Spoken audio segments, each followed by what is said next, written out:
'cause I don't give a fuck what you say. Yeah, I'ma do shit my way. तो इस video में guys हम लोग बात करने वाले हैं आज हुए मंडे नाइट रॉ के एपिसोड के बारे में। और जो शो की स्टार्टिंग है वो कैओटिक तरीके से देखने को मिलती है, जब नाया जैक्स और शेना बेजर पहले से ही लड़ रही होती है, इनका मैच होने वाला होता है, लेकिन भाई ये लोग शो को ऑन एयर होने से पहले ही लड़ने लग जाती हैं और भाई रिंग के अंदर भी आ जाती हैं। और उसके बाद अब देखते हैं कि रकेल रोड्रिगेज भी यहाँ पर आ चुकी हैं वापस, जिनके ऊपर अटैक किया था नाया जैक्स ने। अब भाई वो रिंग के अंदर आती हैं, थोड़ा बहुत उन्होंने फाइट की, लेकिन उसके बाद भाई उनकी जो किक है वो शेना बेजर को पड़ती है, डिस्ट्रैक्शन कोस हो जाती है और उसकी वजह से भाई नाया जैक्स उनको भी भाई साइड पर लगा देती है। और तभी दोस्तों रिया रिप्ली का थीम सॉन्ग प्ले होता है। भाई रिया रिप्ली वापस आ चुकी हैं और उसके बाद ये चारों बंदी आपस में लड़ने लग जाती हैं। सिक्योरिटी वाले बंदे भी यहाँ पर आ जाते हैं, रिपटाइड भी पड़ जाता है यहाँ पर जो रिया रिप्ली है उनकी तरफ से भाई सिक्योरिटी के बंदे को। तो भाई इस तरह से कैओटिक सी मंडे नाइट रॉ की स्टार्टिंग देखने को मिलती है। भाई बाकी सारे तो चले जाते हैं, रिया रिप्ली वहाँ पर ही रहते हैं और वो कहते हैं कि भाई ये तो वुमेन्स डिवीजन का जो भी चक्कर था इसको तो भाई मैं बाद में देखूंगी, लेकिन अभी फिलहाल मुझे जजमेंट डे का बिजनेस हैंडल करना है। वो जजमेंट डे के सारे बंदों को वहाँ पर बुलाती है, भाई डेमियन प्रीस्ट और साथ में डोमिनिक मिस्टीरियो, ये दोनों आते हैं। और भाई रिया रिप्ली यहाँ पर एड्रेस करती है सिचुएशन को कि सिर्फ 2 हफ्ते में मंडे नाइट रॉ के ऊपर नहीं आई, तो भाई क्या से क्या हो गई चीज़ें। लास्ट वीक तुम लोगों की ब्रॉल हुई, उसकी वजह से जो फिन बैलर है वो मेडिकली क्लियर ही नहीं है, मतलब वो इंजर हो चुका है और इस वजह से वो आज मंडे नाइट रॉ पर आया भी नहीं है। और डेमियन प्रीस्ट ये भी मतलब कि मेडिकली क्लियर नहीं है। और जो डोमिनिक है वो तो अपनी चैंपियनशिप ही हार चुका है। तो भाई मैं सिर्फ 2 हफ्ते के लिए गई और भाई क्या से क्या हो गया जजमेंट डे का। और उन्होंने कहा कि भाई जब मैं गई थी तो मैंने एक बंदा था जिसके जिम्मे काम लगाया था, क्योंकि भाई हमारे में लीडर तो कोई नहीं है, लेकिन हम सबकी कुछ ना कुछ रिस्पॉन्सिबिलिटीज़ है। और भाई वो यहाँ पर डेमियन प्रीस्ट को रेफर कर रही थी और उसके बाद वो डेमियन प्रीस्ट से बात करती हैं कि भाई मैं जब गई थी तो मैं तुम्हें रिस्पॉन्सिबिलिटी दे के गई थी, लेकिन तुमने क्या किया। तुम लोग की वजह से जो डोमिनिक मिस्टीरियो है वो अपनी चैंपियनशिप को हार गया ट्रिक विलियम्स के गेम। मतलब अगर मैं होती तो मैं उसकी हेल्प करती और वो चैंपियनशिप को डिटेन कर लेता, लेकिन भाई वो सारा ब्लेम यहाँ पर डेमियन प्रीस्ट पर डाल रही होती है। लेकिन भाई डेमियन प्रीस्ट इसका जवाब देते हैं और वो कहते हैं कि भाई जब भी ये जो कोडी और जे है भाई इनके साथ हमारी लड़ाई है तो भाई जब भी मेरे साथ आएंगे लड़ेंगे तो भाई मैं इनका बिजनेस जो है वो हैंडल कर लूंगा। और उसके अलावा भाई अगर आप देखो तो भाई मेरे पास तो मेरी चैंपियनशिप्स भी हैं, मेरे पास मेरा मनी इन द बैंक का ब्रीफ केस भी है। एक बंदा जिसके पास कुछ नहीं है वो डोमिनिक मिस्टीरियो है, तो भाई तुम्हें डोमिनिक मिस्टीरियो को जाके बात करनी चाहिए, मुझे नहीं करनी चाहिए। और उसके बाद रिया रिप्ली यहाँ पर डोमिनिक मिस्टीरियो की तरफ आती है और वो कहती है कि भाई कल जो NXT का शो होने वाला है वहाँ पर मैंने तुम्हें फिर से टाइटल शॉट दिलवा दिया और तुम ट्रिक विलियम्स के साथ फेस करोगे for the NXT north American championship. और वो यहाँ पर उनको धमकी भी देती हैं कि अगर तुम चैंपियनशिप जीत जाओगे तो तुम जजमेंट डे में वापस आ जाना, और अगर तुम चैंपियनशिप नहीं जीत पाते तो तुम्हें कोई ज़रूरत नहीं है वापस आने की। तो भाई इस तरह से जो जजमेंट डे है उनके दरमियान दरारें दिखाई जा रही है, मामी और डोमिनिक के बीच में दरारें जो है वो दिखाई जा रही है। तो भाई आगे जो सिनेरियो है वो काफ़ी इंटरेस्टिंग होगा। उसके बाद जे उसो भी यहाँ पर आते हैं और भाई जे उसो यहाँ पर आके सबसे पहले तो भाई रिया रिप्ली को वेलकम करते हैं और वो यहाँ पर कहते हैं कि भाई वही मिस यू। तो भाई जिस तरह से जे उसो सोशल मीडिया पर भी काफ़ी रिया रिप्ली के बारे में पोस्ट लगा रहे थे, तो भाई वही चीज़ उन्होंने यहाँ पर भी की। और भाई वो यहाँ पर कहते हैं कि भाई यहाँ पर भी वही सिचुएशन है जो कि स्मैकडाउन में थी, but Rhea Ripley has bigger balls than Roman Reigns. तो भाई इस तरह से कह के वो करते हैं और उसके बाद डेमियन प्रीस्ट इन सारी चीज़ों को बर्दाश्त नहीं कर पाते, वो भाई अटैक करने लगते हैं। लेकिन तभी दोस्तों जो डोमिनिक मिस्टीरियो है भाई वो कहते हैं कि नहीं भाई तुम इसके साथ कुछ नहीं करोगे, मैं इसके ऊपर अटैक करूंगा। और भाई डेमियन प्रीस्ट वगैरह सारे रिंग से चले जाते हैं। अब डोमिनिक भाई अटैक करते हैं, उनको तो सुपर किक पड़ती है, लेकिन उसके बाद जेडी मैकडोना इन सारी चीज़ों के अंदर इन्वॉल्व हो जाते हैं और भाई 2 on 1 वाली सिचुएशन हो जाती है। डेमियन प्रीस्ट भी इन्वॉल्व होने लगते हैं, लेकिन तभी दोस्तों कोडी रोड्स आ जाते हैं और भाई कोडी रोड्स ने आके जे उसो को बचाया और भाई इन दोनों ने मिलकर जेडी और डोमिनिक को वहां से भगा दिया। और उसके बाद एडम पियर्स आते हैं और भाई वो यहाँ पर जजमेंट डे को कहते हैं भाई आज तुमने बहुत कुछ कर लिया। अब भाई फास्ट लाइन के अंदर डेमियन प्रीस्ट और फिन बैलर अपनी चैंपियनशिप्स को डिफेंड करेंगे अगेंस्ट कोडी रोड्स एंड जे उसो। तो भाई ये मैच काफी ज्यादा एक्साइटिंग होगा और ये फास्ट लाइन के लिए ऑफिशियल कर दिया गया है। उसके बाद दोस्तों में मैच देखने को मिलता है between alpha academy and Imperium. भाई इंपीरियम के 2 बंदे और वहां से अल्फा अकेडमी।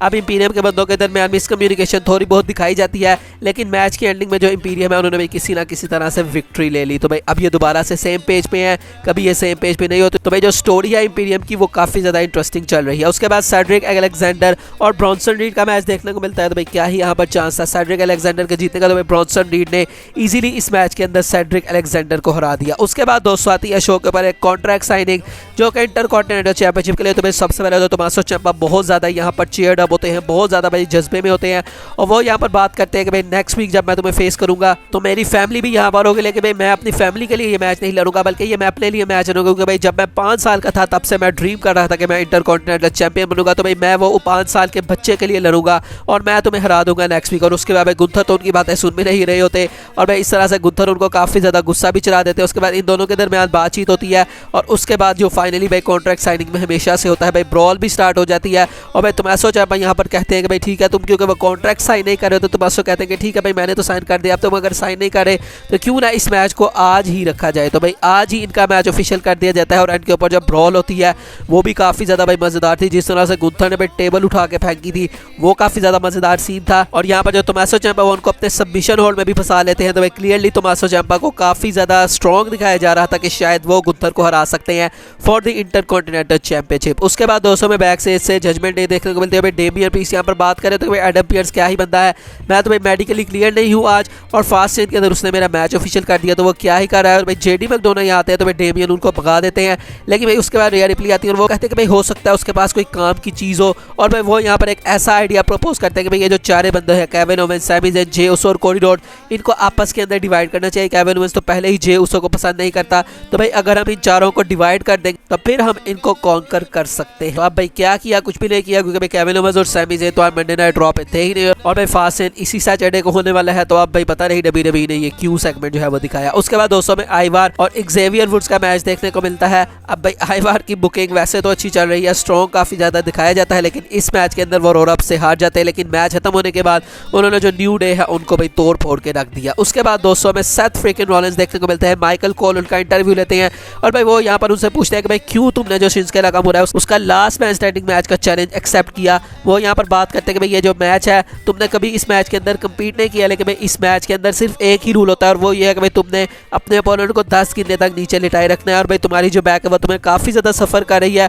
तो ऐसे हालात में तुमने क्यों लास्ट मैन स्टैंडिंग मैच को एक्सेप्ट किया। तो भाई यहाँ पर सेथ रॉलिंस माइकल कोल कहते हैं कि भाई तुम कमेंट्री में कितनी देर से हो, तो वो यहाँ पर उसका रिप्लाई करते हैं कि भाई 26 साल से हो, जहाँ पर उनकी सिर्फ 2 छुट्टियाँ हैं। तो भाई यहाँ पर सेथ रॉलिंस कहते हैं कि भाई तुम इस काम से प्यार करते हो, तुम्हारी ये रिस्पॉन्सिबिलिटी है, इसलिए भाई तुमने 26 साल ये काम किया। तो भाई मेरी भी यही रिस्पॉन्सिबिलिटी है और भाई मैं ये रिंग के अंदर जो काम करता हूँ भाई वो मेरी रिस्पॉन्सिबिलिटी है, मैं इससे प्यार करता हूँ। ये वही चीज़ है जिसकी वजह से भाई मेरी सर के ऊपर छत है, मुझे फूड मिलता है, मुझे मेरी वाइफ मिली, मुझे मेरी बच्ची मिली। तो भाई ये सारी चीज़ें इसी चीज़ की वजह से और भाई मैं अपनी पूरी ज़िंदगी रिंग के अंदर मतलब के बिताना चाहता हूँ। और उन्होंने कहा कि भाई अगर मैं अपना मैच जो है वो हार भी जाता हूँ तो मुझे किसी चीज़ का दुख नहीं होगा कि मैंने जो चीज़ है वो रिंग के अंदर की, मतलब मैं रिंग के अंदर सारी चीज़ें छोड़ के आया, ये नहीं हुआ कि भाई मैं कहीं से भाग गया। तो भाई वो इस तरह से जो चीज़ें हैं उनको जो है वो उसका एड्रेस करते हैं। और उसके बाद भाई शिंसुके नाकामुरा का फिर से पैकेज दिखाया जाता है और वो यहाँ पर कहते हैं कि मुझे लगता है कि भाई तुम सबकी सिंपैथी बटोरना चाहते हो कि भाई अगर तुम इस तरह से मैच हारोगे तो भाई लोग तुम्हें काफ़ी ज़्यादा तुम्हें सिंपैथी देंगे कि हाँ भाई वो बंदा लड़ते हुए जो है मतलब उसको इंजरी होकर भाई वो अपनी टाइटल को जो है वो हार गया।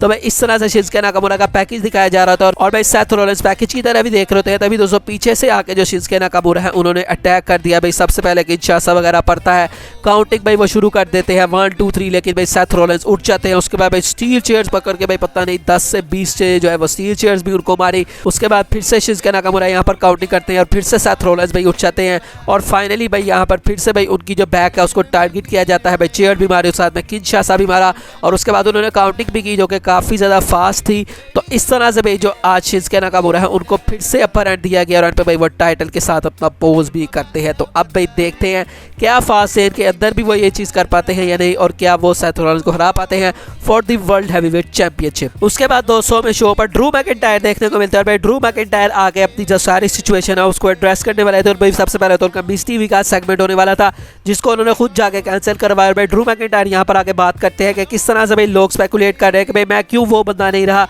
जो कि मैं पहले हुआ करता था। लेकिन उन्होंने कहा कि भाई मैंने अपने पूरे करियर में ये सारी चीज़ें की हैं कि भाई मैंने हमेशा सच का साथ दिया है, लेकिन भाई उसका क्या फ़ायदा हुआ। और उन्होंने ये भी कहा कि भाई सबसे पहले तो मैं जो भी भाई बैक से पे बंदे हैं उनको तो मैं जवाब देना नहीं चाहूँगा, मेरे जो फैंस हैं मैं सिर्फ उनको जवाब देना चाहूँगा। तो उन्होंने कहा कि भाई अब मैं वो चीज़ करके थक चुका हूँ और अब भाई मैं वही करूँगा जो कि मुझे करना है। और भाई उन्होंने ये भी यहाँ पर कहा था कि भाई ब्लड लाइन जब मुझे मारती थी तब तो भाई कोई भी नहीं आता था, तो अब भाई जब मैं ये चीज़ें कर रहा हूँ तो भाई लोग मुझसे क्यों एक्सपेक्ट कर रहे हैं कि भाई मैं हमेशा सच का साथ दूँ। अब उसके बाद भाई यहाँ पर मिस भी आ जाते हैं और भाई मिस आते हैं तो वो यहाँ पर यही कहते हैं कि भाई मेरा मिस टीवी का सेगमेंट होने वाला था तो भाई तुमने उसको कैंसिल क्यों करवाया। और भाई ड्रू मैकिंटायर फिर से उनको शटअप करवाते हैं। तो मिस यहाँ पर कहते हैं कि भाई मैं ही वो बंदा हूँ जो कि भाई तुम्हारे लिए स्टैंड लिया, मैंने तुम्हारे साथ एक मतलब कि मिस टीवी का सेगमेंट भी रखवाया, मैं तो भाई चाहता था कि भाई मैं तुम्हें जो है वो तुम्हारा हक दिलवाऊँ। और भाई यहाँ पर ड्रू कहते हैं कि मुझे लगता है कि भाई तुम चाहते हो कि भाई मैं भी तुम्हारी तरह बन जाऊँ, मतलब मैं बैड गाय बन जाऊँ। तो उन्होंने कहा कि भाई मैं बैड गाय नहीं हूँ, मैं जिस तरह से भाई मैं चीज़ों को लेकर चलूँगा मैं उसी तरह से लेकर चलना चाहता हूँ। तुम चाह रहे हो कि भाई मैं अभी जाऊँ और सेथ रॉलिंस के ऊपर अटैक कर दूँ, उससे उसकी चैंपियनशिप ले लूँ, लेकिन भाई इस तरह से मेरे यहाँ पर चीज़ें ऑपरेट नहीं करती। मैं अपॉर्चुनिटीज़ को